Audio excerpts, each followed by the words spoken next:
This video I'm going to explain how to patch small holes in drywall. This one here is about a 4-inch hole, but the cracks go down to about the 6-inch mark, and it's about 3 inches wide, 2.5 to 3 inches wide.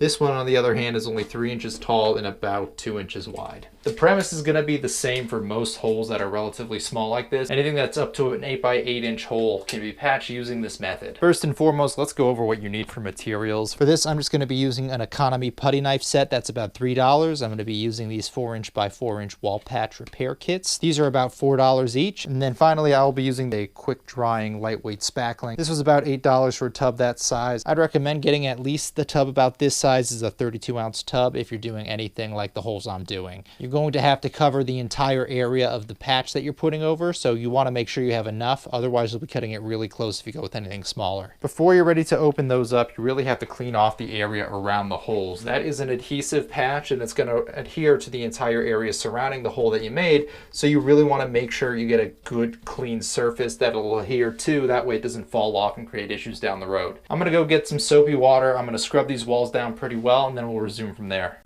Don't be afraid to scrub with a good amount of force to get a better bonding surface. Also remember to wipe up any extra moisture at the end so that it dries more quickly.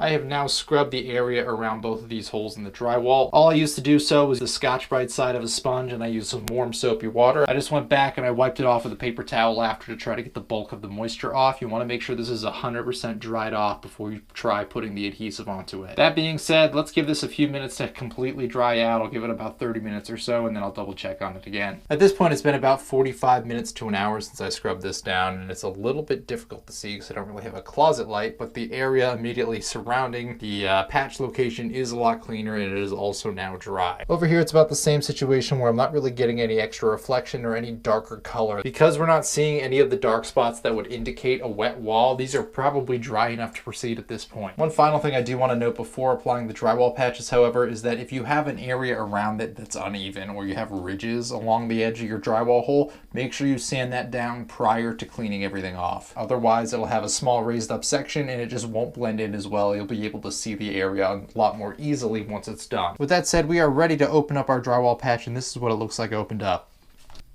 So it's effectively just a metal plate with an adhesive mesh over the top, and then it's got an adhesive backer on the other side. What you want to do is find a way that you can position this that it covers as much as the hold area as possible. So on this one, the bulk of the hole is up here. We do have a little bit of this crack here on the bottom that extends beyond the edge of this. Because this is going to cover enough of the area, this little gap right here will get filled in with spackle when we get to that point. Over here on this other side, let me get the flashlight real quick. We do have a little bit of a crack here in the bottom edge that comes off of the main hole, so we're going to try to cover that as well. In order to do so, we're going to have to offset this patch a little bit, so it's not going to be centered over the main hole. It'll be shifted a little bit down into the side. Alternatively, if the patches you have are farther out and they're bigger and you're finding that this doesn't quite cover the whole space, try shifting it diagonally, and that might give you a little bit more coverage. That'll be just enough to get top to bottom. If you have not already bought your materials, go a size up from what you think you need, and you'll find more often than not it saves you. So now everything is cleaned and prepped, and we know how we're going to place it relative to the hole. So I'm going to remove the adhesive backer. I'm going to place it over this hole now.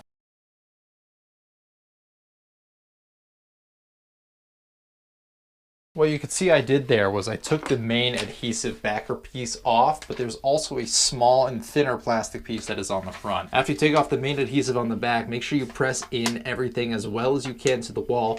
Work it top to bottom as best you can. Then once you're completely done with that, you can peel off this front transparent plastic piece. If you find that you didn't press an area down well enough and that there's an edge or a lip that you need to go back and press again, what you can do is just put the plastic piece, the transparent plastic piece that is, over your thumb, and then try to rework that one area. If you are doing that, try not to sit there and drag everything up. Try to press it straight in, move, and then press the new area. With the patch in place, the next thing we're going to do is cover this entire area with the spackling. I'm going to start by opening this can of spackling. One thing to note is that depending on the type of spackling you get, some tend to separate over time while they're sitting on a shelf. As a result, you'll have to mix the two parts back together thoroughly prior to applying it to your patch. To apply it to the patch, I picked up this 3-pack putty knife set. Before we get a good finished edge, we just need to get enough on there that we're creating a good bond. We're going to use the smallest knife for that. I'm going to start with the first bit of spackling. It's as simple as scooping it out. You don't want to get too much going at once, and you're going to cover the entire area of the patch that you put on the wall. At this stage, we're just looking to have the entire patch and the surrounding mesh covered with the spackling prior to proceeding. This initial application does not need to be pretty. So now I have this first initial coat applied, and one thing I want to note is that I still have to go over this with the wider spatula to try to get all these rough edges in the middle taken out. Another thing that I want to note is when we're going over this with the wider putty knife, we're going to drag it out so it's a couple inches past the edge. This is going to give us a smoother taper transition, so it'll be less of an abrupt depth change, so you won't see the outline of the square as easily. On top of that, we're going to use a method called tapering the edge. To do that, what you're going to do is with your larger knife, you're going to put more pressure on the outside edge than you would on the inside edge that's closer to the center of the putty. So for example, with this 6-inch putty knife, if I put my index finger with more pressure, I have more pressure farther away from the center line of all this putty. If I drag this slowly across, as you can kind of see, it tapers the edge farther away and makes a more smooth transition down. This will give you a much better appearance later when you're sanding everything to make it smooth, and once again, it'll hide that square shape. I gotta put the camera down, but I'm gonna go ahead and fill in these areas a bit better and get a much more smooth appearance. When smoothing this first coat, don't be afraid to add additional material or to remove excess material. Slow, continuous strokes are going to be your best friend, and whatever you do now to smooth out the top will save you a bunch of sanding later. I've now tapered most of this first coating, and there's two things that I really want to note. First and foremost is not a strongman competition. Do not press down as hard as you can. All you're going to do is rip up more material, and you're going to really ruin your taper line. The second thing is don't feel like you have to apply everything in one coat. As you can see here, I'm a little light towards the bottom edge here, and I know I'm going to need more material to get a smooth taper down. However, piling everything on now is going to make it very difficult to get that smooth transition without a lot of sanding later. From a time and an effort standpoint, it's a lot more effective to do multiple lighter coats kind of like this one and then do another one like this on top of it than it is to just build up a lot of it and then sand it down. Because I know I'm going to need another coat anyhow, what I'm going to do now is get this second hole patch, and I'm not going to show it, then I'll come back to this one for the second coat. It is now the next day. I ended up putting a second coat on fairly late at night to try to smooth this out a little more and fill in a couple low spots. This is now cured overnight, and it's actually a bit solid. Previously, I gave it about a couple hours before applying the second coat.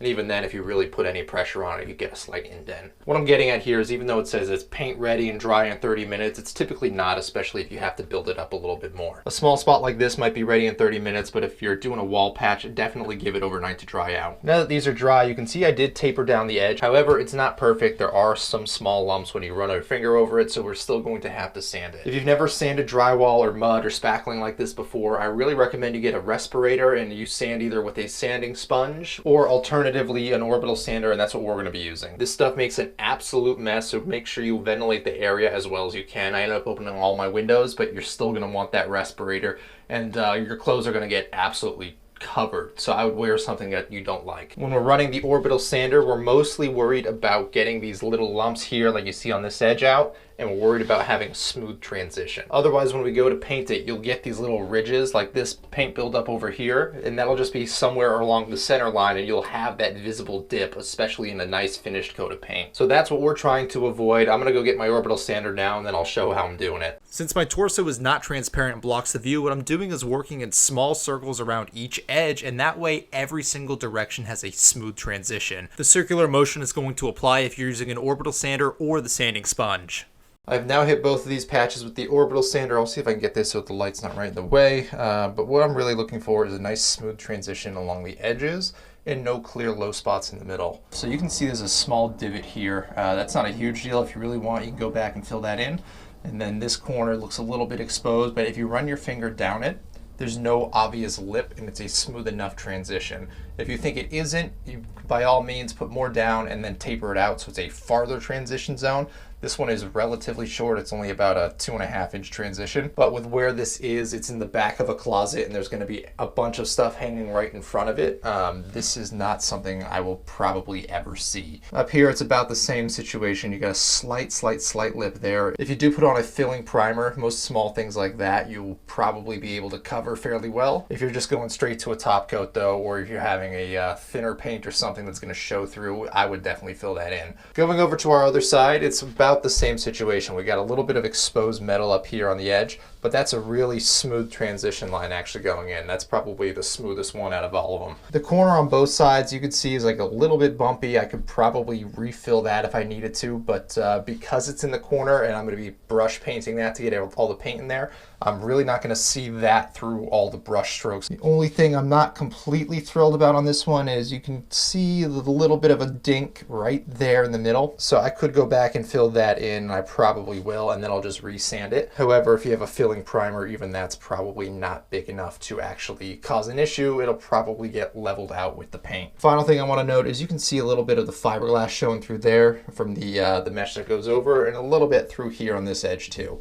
However, when you feel it, you kind of sand through the fiberglass a little bit, and it shouldn't, for the most part, leave any real texture behind once the paint goes over it. So if you do need to fill other areas in, for example, if you want to hit that, taper that a bit more and fill that center divot, you can. It's the same process for applying with a new coat. It's the same process for allowing it to dry, and obviously a thinner coat or less that you're applying is going to dry more quickly. However, if you're happy with how it is, now you can go ahead and you can paint everything off. Before you do so, like I said, this generates a lot of dust. So I just wipe it off with a sponge again and make sure you get it all. If you do the sponge wiping before this is all fully dried and fully cured, you're gonna take it off. So make sure it's 100% dried and 100% solid before you put a nice bit of soapy water over the top. I know that sounds a lot like common sense, but you'd be amazed how many people do that and then find out they have to redo the patch. So that's it. I'm gonna close out this video. That is how you patch a small hole in drywall.